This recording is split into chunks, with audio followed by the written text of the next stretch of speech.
want to consider today what should be our attitude when we have recognized that Christ has finished the work of our salvation and redemption on the cross.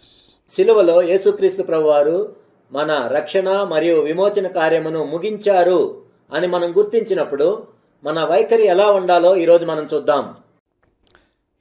He said it is finished. ఇది సమాప్తమాయెను అని ఆయన చెప్పాడు. Our sins were paid for completely. He's paid the punishment for our sin. మన పాపములకు వెల ఆయన చెల్లించాడు. సంపూర్ణంగా మన పాపములకు గల క్రయధనాన్ని ఆయన చెల్లించాడు. And also Satan was defeated on that cross. అంత మాత్రమే కాదు కానీ ఆ సిలువలో సైతాను ఓడించబడ్డాడు. So what should be our attitude now? ఇప్పుడు మన వైఖరి ఎలా ఉండాలి మరి? Well, the Bible says in Psalm 106, కీర్తనలు 106లో బైబిల్ ఈ విధంగా చెప్తుంది.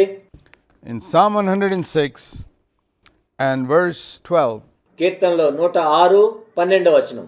it says, when the people believed God's words, they sang his praise. అప్పుడు వారు ఆయన మాటలు నమ్మిరి, ఆయన కీర్తి గానము చేసిరి.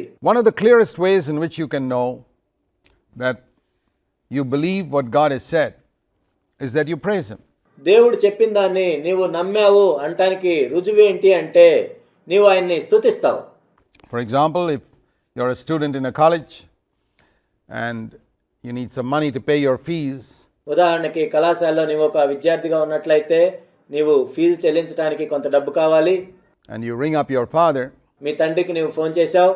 and your father calls you back and says, I have transferred the amount of 2,000 rupees or whatever it is to your account. నీకు కావాల్సిన డబ్బులు 2,000 ఎంతైనా సరే నీ అకౌంట్లోనికి నేను పంపించాను అని ఆయన చెప్పినప్పుడు You believe his word, you don't have to check your accounts at all. ఆయన మాట నువ్వు నమ్ముతావు, నువ్వు వెళ్ళి అకౌంట్ని check చేసుకోవు. You say, well, thank God, I can pay my fees, I've got the money to pay it. దేవా నీకు వందనాలు, నేను ఫీజు కట్టాలి, ఆ ఫీజుకి కావాల్సిన డబ్బులు నాకు వచ్చాయి. When you believe something, the proof of it is you're thankful. నీవు దేన్నైనా నమ్మావు అంటే దానికి రుజువు ఏంటంటే నీవు కృతజ్ఞత కలిగి ఉంటావు. If you don't believe, then of course you're not thankful. ఒకవేళ నీవు నమ్మనట్లయితే నీవు కృతజ్ఞత కలిగి ఉండవు. So as long as we don't praise God, we can be pretty sure that we haven't believed his words. నీవు దేవుణ్ణి స్తుతించలేదు అంటే దేవుడు చెప్పే మాటలో నీవు నమ్మట్లేదని అర్థం. If you believe that when Christ said it is finished, యేసుక్రీస్తు ప్రభు నీ పాపములు సమాప్తమయ్యాయి అని ఆయన చెప్పినప్పుడు your sins were finished, the devil's kingdom was finished, సైతాన్ యొక్క రాజ్యం కూడా సమాప్తమైంది. you will praise God because it's such a tremendous deliverance. దాన్ని బట్టి నీవు దేవునికి వందనాలు తెలియజేస్తావు, ఎందుకంటే అది ఎంతో గొప్ప విడుదల. Think if you were down with a serious case of cancer మీరు ఈ విధంగా ఆలోచించినట్లయితే ఒక తీవ్రమైన క్యాన్సర్ ఉన్నప్పుడు and the best doctors gave up hope, but one doctor said, listen, let me do some surgery and see. ఒక శ్రేష్టమైన doctor ఏం చెప్పాడంటే నేను ఆపరేషన్ చేసి చూస్తాను అని అన్నాడు. నీకు ఒక నిరీక్షణ కలుగజేశాడు. And he does surgery on you. ఆయన నీకు ఆపరేషన్ చేశాడు. And after doing a test, discovers there's not a trace of cancer in your body. ఆ తర్వాత నిన్ను పరీక్షించినప్పుడు నీ శరీరంలో క్యాన్సర్కు సంబంధించింది ఏమీ లేదు. Are you going to be thankful or not? దాన్ని బట్టి నువ్వు ఆయన కృతజ్ఞత కలిగి ఉంటావా లేదా? You're not going to go out of that hospital miserable looking. ఎంతో విచారమైన ముఖంతో హాస్పిటల్కి నువ్వు వెళ్ళవు. Unless you don't believe the doctor's words.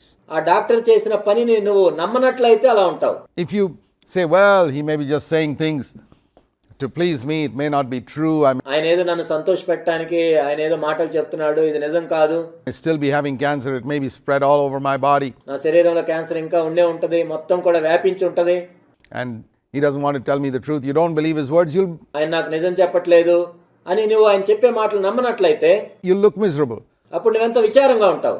But if you believe his words, కానీ ఆయన మాటలు నమ్మినట్లయితే you will go out jumping for joy. నువ్వెంతో సంతోషంతో గంతులు వేస్తావు. And if he's a truthful doctor, and he's speaking the truth, you're free. There's a basis for your happiness. ఆయన ఎప్పుడు నిజం చెప్పే డాక్టర్ అయి ఉంటే ఆయన నీకు నిజం చెప్పినప్పుడు నువ్వు నమ్మటానికి ఒక ఆధారం ఉంటుంది. Now when God says something, there's no need to doubt it at all. దేవుడు ఒక మాట చెప్పినప్పుడు ఆయన్ని సందేహించాల్సిన అవసరం లేదు. When he says your sins and iniquities I'll remember no more, he means it. నీ పాపములను నీ దుర్నీతిని నేను ఇక ఎన్నడూ జ్ఞాపకం చేసుకోను అని దేవుడు చెప్పినప్పుడు ఆయన నిజంగానే చెప్తున్నాడు. He will not remember our sins and iniquities anymore. మన పాపములను మన దుర్నీతిని ఆయన ఎన్నటికి జ్ఞాపకం చేసుకోడు. And when he says that the devil's power has been defeated so that you don't have to live in slavery to fear anymore, అపవాది యొక్క శక్తి అంతా తీసివేయబడింది, నీవు ఇంకా భయంతో జీవించాల్సిన అవసరం లేదు అని ఆయన చెప్పినప్పుడు we believe it. దాన్ని మనం నమ్ముతాం. So praise is a very important part in our deliverance. కాబట్టి మన విడుదలలో స్తుతి అనేది ఎంతో ప్రాముఖ్యమైనది. It's important. God wants us to express our faith with our words. మన విశ్వాసాన్ని మన మాటలతో వ్యక్తపరచాలని దేవుడు కోరుకుంటున్నాడు. అందుకే అది ఎంతో ప్రాముఖ్యమైనది. Faith is not found in the words, but we have to express it. విశ్వాసం అనేది మాటల్లో ఉండదు, కానీ మనం మాటల ద్వారా వ్యక్తపరచాలి. Let me read to you a verse in Romans chapter 10, రోమీయులకు రాసిన పత్రిక 10వ అధ్యాయం that in verse 9, 9వ వచనంలో ఈ విధంగా ఉంటుంది. that if you confess with your mouth Jesus as Lord, Romans 10:9, and believe in your heart that God raised him from the dead, you will be saved. రోమా 10:9లో మనం చూసినట్లయితే, యేసు ప్రభు అని నీ నోటితో ఒప్పుకొని దేవుడు మృతుల్లో నుండి ఆయన్ను లేపినని నీ హృదయమందు విశ్వసించిన యెడల నీవు రక్షింపబడుదువు. Deliverance or salvation comes through faith in the heart రక్షణ కానీ విడుదల కానీ ఎలా వస్తుందంటే హృదయంలో ఉండే విశ్వాసం ద్వారా. విశ్వాసం అనేది మాటల్లో కాదు. Faith is not in the mouth, faith is in the heart. విశ్వాసం అనేది హృదయంలో ఉంటుంది. And we confess it with our mouth. కానీ దాన్ని మనం నోటితో ఒప్పుకోవాలి. That's what it says here in Romans chapter 10, verse 9. రోమా 10:9లో అదే చెప్పబడింది. So, what we believe in our heart, like I said, we tell the devil, you've been defeated on the cross. It's because we believe it. కాబట్టి మన హృదయంలో దేన్ని విశ్వసిస్తామంటే, నేను ఇంత ముందు చెప్పినట్లుగా ఆ సిలువలో సైతాను ఓడించబడ్డాడు, మనం దాన్ని నమ్ముతాం. We testify to the devil, the blood of Jesus Christ has cleansed me from all sin.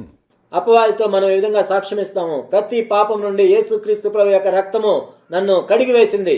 We are only following the example of Jesus Christ himself. మనము యేసుక్రీస్తు ప్రభు యొక్క మాదిరినే అనుసరిస్తూ ఉన్నాం. When the devil came to him with the temptation, Jesus spoke a word to him. అపవాది యేసుక్రీస్తు ప్రభు దగ్గరికి శోధించడానికి వచ్చినప్పుడు మాటతోనే ఆయన జవాబిచ్చాడు. He didn't just think a thought, he spoke a word and said to Satan, ఆయన కేవలం ఆలోచించడం ద్వారా కాదు, సైతాన్తో మాట్లాడాడు. it is written. ఇది వ్రాయబడి ఉన్నది. When he came with the second time to tempt him, again he said it's written. He spoke a word. శోధించడానికి రెండోసారి కూడా సైతాను యేసుక్రీస్తు ప్రభు దగ్గరికి వచ్చినప్పుడు రెండోసారి యేసుక్రీస్తు ప్రభు వారు మాట్లాడారు. It was with that spoken word that he drove the devil away. ఆయన మాట్లాడిన మాటల ద్వారా సైతాను తరిమివేయబడ్డాడు. When he came a third time, he said the same thing. It's written, get behind me, Satan, because it's written like this. మూడోసారి కూడా సైతాను యేసుక్రీస్తు ప్రభు దగ్గరికి శోధించడానికి వచ్చినప్పుడు, సైతానా నా వెనక్కి పొమ్ము, ఈ విధంగా రాయబడి ఉన్నది అని ప్రభు చెప్పాడు. And that is what we need to do too. Jesus spoke from his mouth what he believed in his heart. కాబట్టి మనం కూడా అలానే చేయాలి. యేసుక్రీస్తు ప్రభు వారు తన హృదయంలో ఏదైతే విశ్వసించారో దాన్నే తన నోటితో మాట్లాడారు. What was promised in the word. Now we can't say something with our mouth which is not promised. దేవుని యొక్క వాక్యంలో ఏదైతే వాగ్దానం చేయబడిందో దాన్ని మాట్లాడారు. దేవుని యొక్క వాక్యంలో వాగ్దానం చేయకుండా మన నోటితో మనం ఏమీ మాట్లాడకూడదు. In the word. I may like to have a full head of hair, but నా తల్లిండా వెంట్రుకలు ఉండాలని నేను అనుకోవచ్చు. there's no promise for that in the word, so I can't just confess that. దేవుని యొక్క వాక్యంలో ఎటువంటి వాగ్దానం లేదు కాబట్టి దాన్ని నేను నా నోటితో ఒప్పుకోలేను. I will get it one day when Christ returns, క్రీస్తు మరలా తిరిగి వచ్చినప్పుడు నాకు ఆ విధంగా జరుగుతుంది, but not before that. కానీ దానికంటే ముందు కాదు. There's no promise in the word. దేవుని యొక్క వాక్యంలో ఎటువంటి వాగ్దానం లేదు దాని గురించి.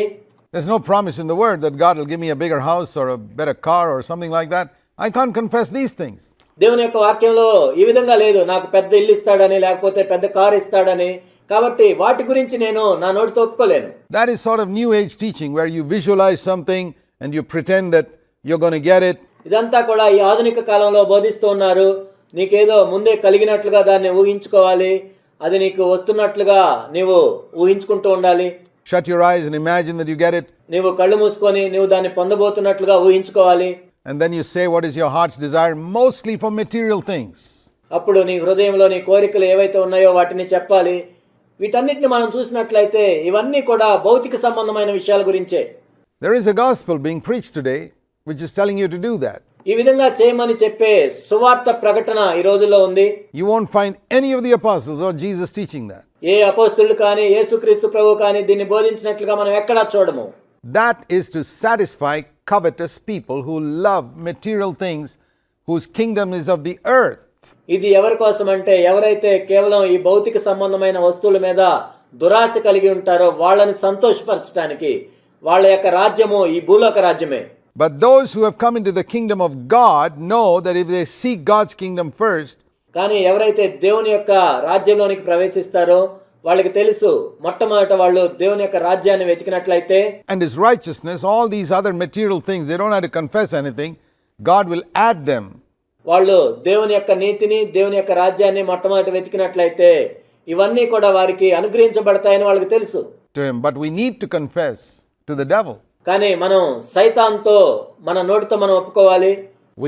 Our warfare is not with flesh and blood, రక్త మాంసములతో మనం పోరాడట్లేదు కానీ but with principalities and powers. అంధకార సంబంధమైన దురాత్మలతోనూ శక్తులతోనూ మనం పోరాడుతూ ఉన్నాం. And we praise God for that which he has done. దేవుడు ఏదైతే చేసి ముగించాడో దాన్ని బట్టి మనం ఆయన్ను స్తుతిస్తూ ఉన్నాం. And if God has said that he will do something, we can praise him for that too. నేను ఇది చేస్తాను అని దేవుడు చెప్పినప్పుడు దాన్ని బట్టి కూడా మనం ఆయన్ను స్తుతించవచ్చు.